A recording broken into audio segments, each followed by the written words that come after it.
അധ്യായം 1 മുതൽ 18 വരെയുള്ള വാക്യങ്ങൾ. രക്തപാതങ്ങളുടെ പട്ടണത്തിന് അയ്യോ കഷ്ടം! അത് മുഴുവനും വ്യാജവും അപഹാരവും നിറഞ്ഞിരിക്കുന്നു.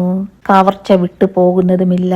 ചമ്മട്ടിയുടെ ഒച്ച, ചക്രങ്ങൾ കിരുകിരുക്കുന്ന ശബ്ദം, പായുന്ന കുതിരകൾ, ഓടുന്ന രഥങ്ങൾ, കുതിര കയറുന്ന കുതിരച്ചേവകർ, ജ്വലിക്കുന്ന വാൾ, മിന്നുന്ന കുന്തം, അനേക നികിതന്മാർ, അനവധി ശവങ്ങൾ. പിണങ്ങൾക്ക് കണക്കില്ല. അവർ പിണങ്ങൾ തടഞ്ഞു വീഴുന്നു. പരസംഗം കൊണ്ട് ജാതികളെയും ക്ഷുദ്രപ്രയോഗം കൊണ്ട് വംശങ്ങളെയും വിൽക്കുന്നവളായി.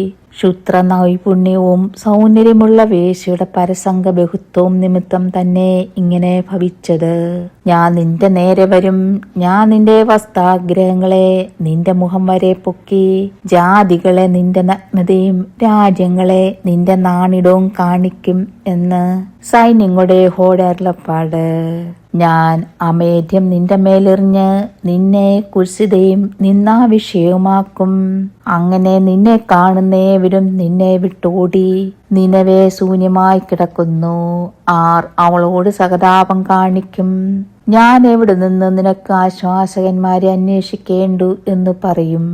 നദികളുടെ ഇരിക്കുന്നതും ചുറ്റും വെള്ളമുള്ളതും സമുദ്രം വാടയും സമുദ്രം മതിലും ആയിരിക്കുന്നതുമായ നോമനേക്കാൾ നീ ഉത്തമയാകുന്നുവോ? കൂസും മിശ്രയമും അവളുടെ ബലമായിരുന്നു. അത് സീമയില്ലാത്തതായിരുന്നു. പൂതിയരും ലൂബേരും നിന്റെ സഹായന്മാരുടെ കൂട്ടത്തിൽ ഉണ്ടായിരുന്നു. എന്നിട്ടും അവൾ ബന്ധയായി പ്രവാസത്തിലേക്ക് പോകേണ്ടി വന്നു. അവളുടെ പൈതങ്ങളെ അവർ സകല വീതികളെയും തലയ്ക്കൽ വെച്ച് തകർത്ത് കളഞ്ഞു. അവളുടെ മാന്യന്മാർക്ക് അവർ ചീട്ടിട്ടു. അവളുടെ സകല മാഹാന്മാരെയും ചങ്ങല കൊണ്ട് ബന്ധിച്ചു കളഞ്ഞു. അങ്ങനെ നീയും ലഹരി പിടിച്ച് ബോധം കെട്ട് വീഴും. നീയും ശത്രുനിമിത്തൊരു അഭയസ്ഥാനം അന്വേഷിക്കും. നിന്റെ കോട്ടകളൊക്കെയും തലപ്പഴത്തോടുകൂടി അത്തിവൃക്ഷങ്ങൾ പോലെയാകും. കുലുക്കിയാൽ അവ തിന്നുന്നവന്റെ വായിൽ തന്നെ വീഴും. നിന്റെ ജനം നിന്റെ നടുവിൽ പെണ്ണുങ്ങളാകുന്നു. നിന്റെ ദേശത്തിന്റെ വാതിലുകൾ നിന്റെ ശത്രുക്കൾക്ക് വിസ്താരമായി തുറന്നു കിടക്കുന്നു. നിന്റെ ഓടാമ്പലുകൾ തീക്കിരയായി തീർന്നിരിക്കുന്നു. നിരോധത്തിനു വേണ്ടി വെള്ളം കോരിക്കൊള്ളുക. നിന്റെ കൊത്തളങ്ങളെ ഉറപ്പിക്കുക. ചെളിയിൽ ചെന്ന് കളിമണ്ണ് ചവിട്ടുക. ഇഷ്ടിക അഴിച്ച് പിടിക്കുക. അവിടെ തീ നിന്നെ ദഹിപ്പിച്ചു കളയും.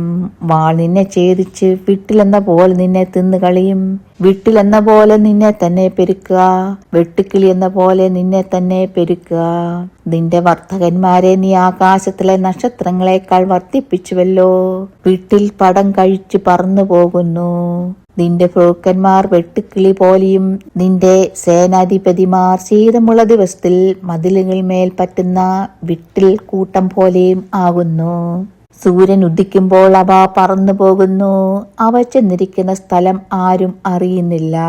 അശൂർ രാജാവേ, നിന്റെ ഇടയന്മാർ ഉറങ്ങുന്നു. നിന്റെ കുലീനന്മാർ വിശ്രമിച്ചു കിടക്കുന്നു. നിന്റെ ജനം പർവ്വതങ്ങളിൽ ചിതറിയിരിക്കുന്നു. അവയെ കൂട്ടിച്ചേർപ്പാൻ ആരുമില്ല. നിന്റെ കേടിന് ഉപശാന്തിയില്ല. നിന്റെ മുറിവ് വിഷമമാകുന്നു. നിന്റെ വർത്തമാനം കേൾക്കുന്നേവരും നിന്നെ കുറിച്ച് കൈകൊട്ടും. ആരുടെ മേലാകുന്നു നിന്റെ ദുഷ്ടത ഇടവിടാതെ കവിഞ്ഞു വരാതിരുന്നത്? തേമേ സ്തുതി നിനക്ക് യോഗ്യമാകുന്നു. ബാധിക്കുമോ?